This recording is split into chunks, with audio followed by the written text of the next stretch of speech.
กราบทักทายสบายดีเด้อพ่อแม่พี่น้อง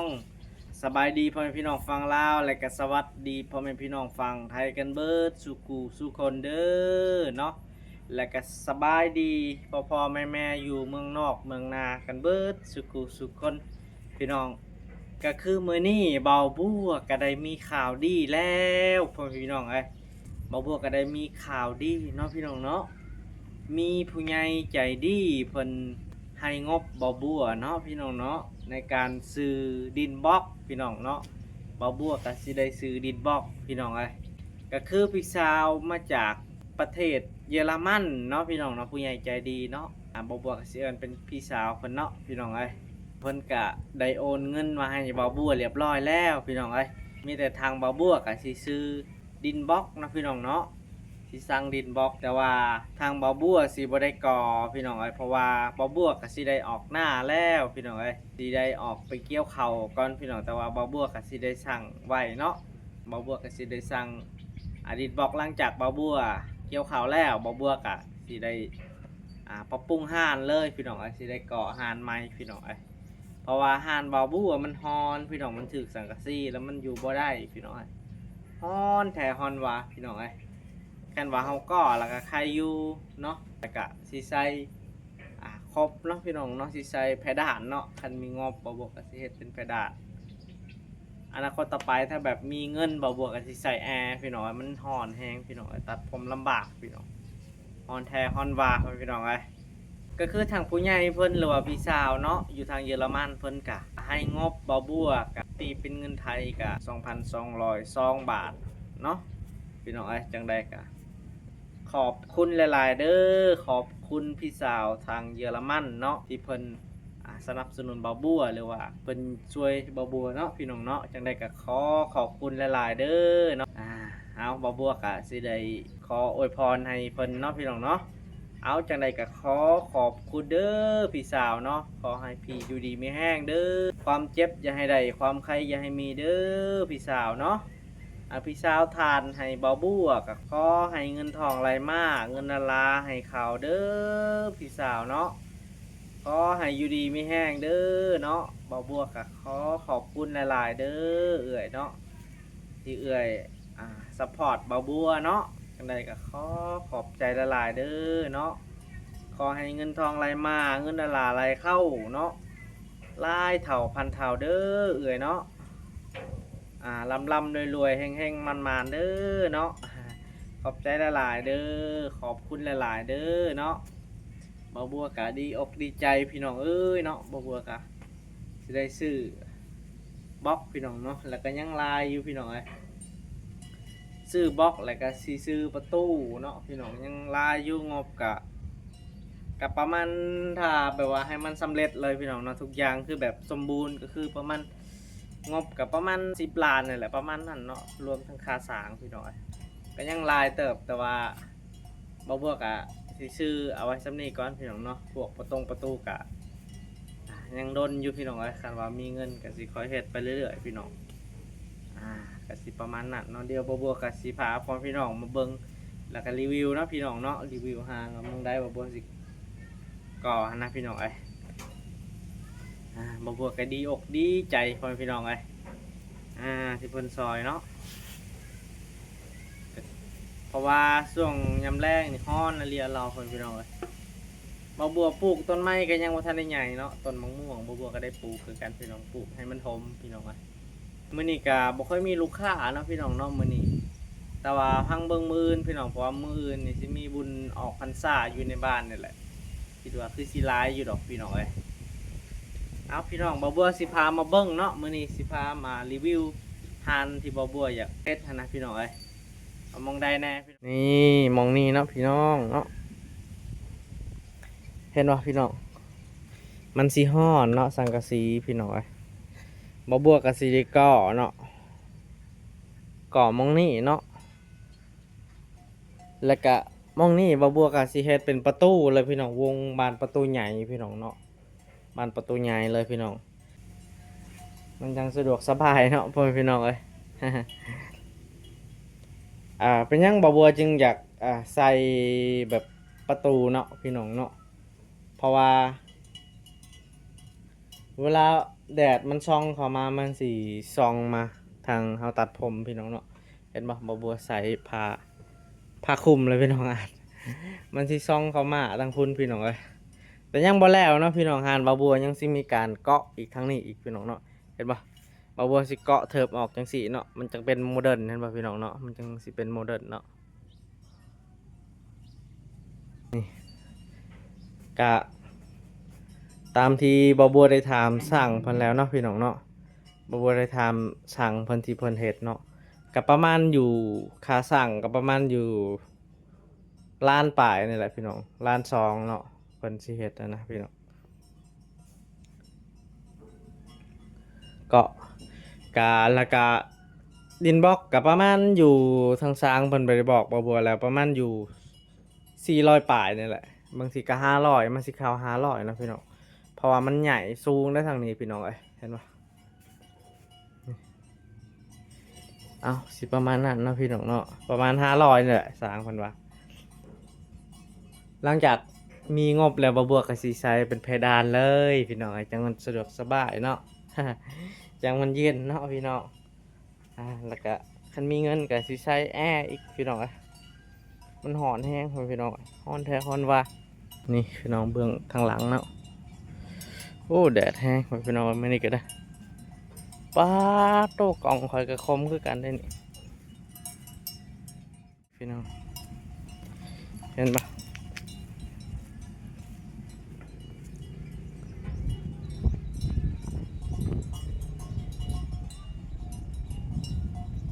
โอเคเนาะพี่น้องก็คือมื้อนี้บ่าวบัวสิพามาเบิ่ง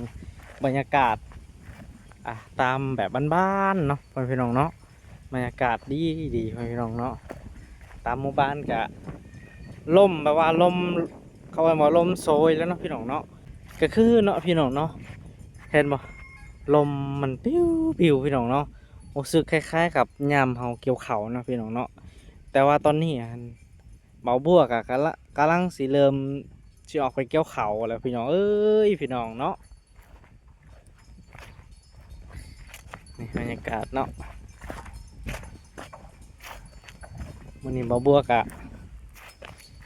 หากันแล้วตัดผมไปพี่น้องก็เลย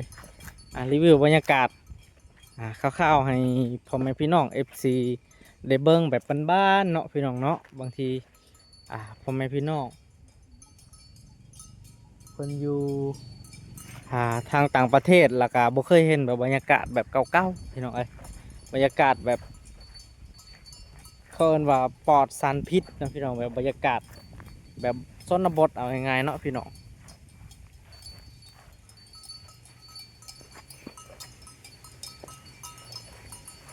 นี่พี่น้องเอ้ย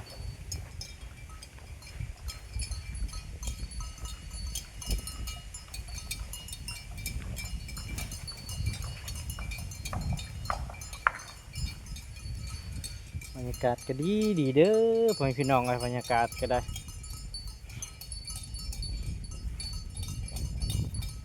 มื้อนี้บ่บัวกับพาสมตัวควายเนาะพี่น้องเนาะเพิ่นกำลังกินยาอยู่พี่น้องเอ้ยก็บ่ได้มีหยังมาฝากตอนพ่อแม่พี่น้องเนาะก็คือหลายๆคนเนาะคอมเมนต์มาว่าอยากให้บ่บัวไปถ่ายตามทงไห่ทงหน้าพี่น้องเอ้ยป้าโตเดี๋ยวบ่บัวสิลองไปเบิ่งก่อนพี่น้องเนาะบางที FC เนาะเพราะว่าFC เพิ่นก็อยากเบิ่งพี่น้องบรรยากาศแบบเก่าๆเนาะพี่น้องเอ้ย Hello Hello my friend Hey Oh Hello Where are you from Thank you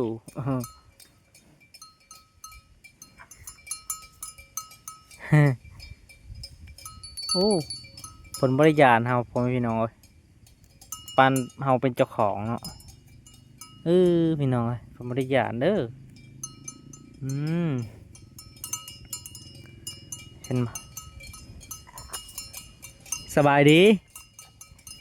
ผลสิให้เลยพี่น้องเอ้ยน้ำตาสิไหลเลยวันนี้เห็นบ่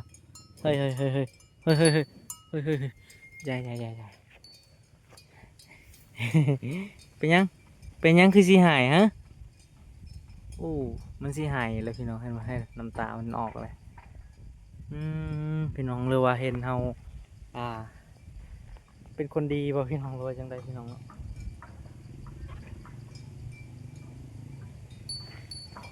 มื้อนี้บ่บัวก็มาหยอกตกผายพี่น้องเอ้ย เพิ่นกำลังกินยาพ่อแม่พี่น้องเอ้ย ผู้กาจะไปออกตรงหน้าตรงไอ้ตรงหน้านะครับพี่น้องไปเยี่ยมยามทำข่าวสำหรับชาวไฮชาวนาอาชีพชาวนาเกษตรกรบ้านเฮานะครับพี่น้องสำหรับเพื่อนหลายคนขอขอบใจหลายๆเด้อทางกิมซีเฮาพี่น้องในวันข้างหนานะครับต้องมาเจอกันแน่นอนส่งเรือมีอย่างต่อการประสานงานนะครับพี่น้องส่งเรือปีนี้นะครับปีใหม่นะครับได้เจอกันแน่นอนผู้ค้าจะได้ไปกับน้ำบ่าวจันทร์สวรรค์นะครับพี่น้องไปท่องเที่ยวคนเข้าไปท่องเที่ยว ส่งเรือสำหรับซีเฮาหลายภาคส่วนหลายคนมีการสั่งงานนะครับขอบใจหลายๆเด้อ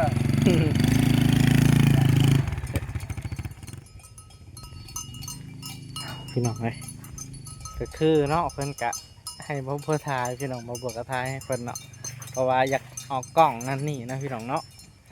เอาก็เลยถ่ายให้เพิ่นเบิ่งพี่น้องเอ้ย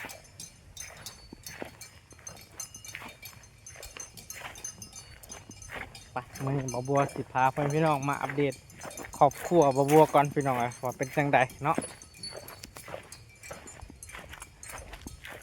ก็คืออันนั้นบ่บัวกะสิได้ออกหน้าดนเลยพี่น้องอยากจ้างเอาอยู่แต่ว่างบของมันบ่เพียงพอสิไปจ้างเนาะพี่น้องคันว่าจ้างนี่กับมันแต่ว่าจ้างกับรูปพี่น้องเนาะคันว่าเขามีเงินจ้างกับรูปเพราะว่าตัวซุกคันมันบริลายเนาะเขาตัวที่ซุกคันนะพี่น้องมันก็เลยมันรูปเขาจ้างเอาพี่น้องนี่มาเจอกับลูกชายบัวเนาะสบายดีบ่ล่ะสบายดีสบายดีไหม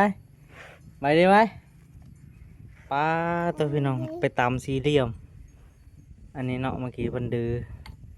ป้าแดงอึ้งซึ่งเลยพี่น้องเพิ่นไปตำหัวเนาะ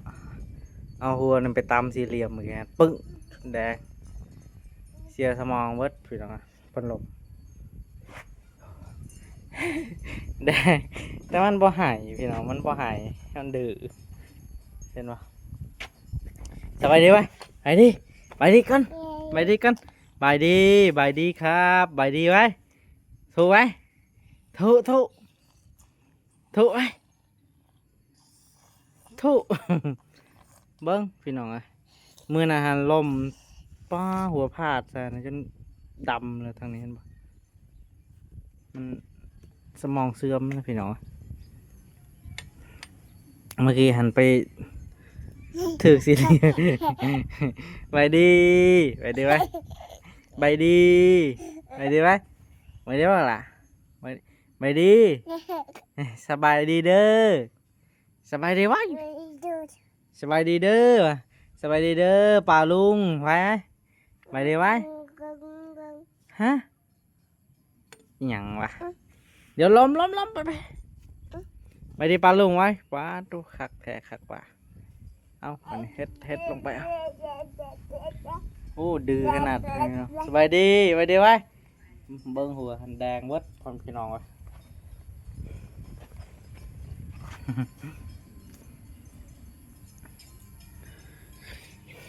มันนี่เอาลูกชายพี่น้องเอาลูกชายดื้อขนาดพี่น้องเอ้ยน้ำตีมันตีไว้มันสิเลียปากมันแบบนี้ตี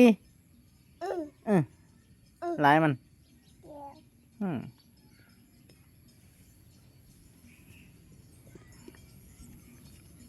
ไปยังไปโอ้ยอย่าลินเอ้ยเปื่อนปุ๊กเฮ้ยไม่ไปเฮ้ย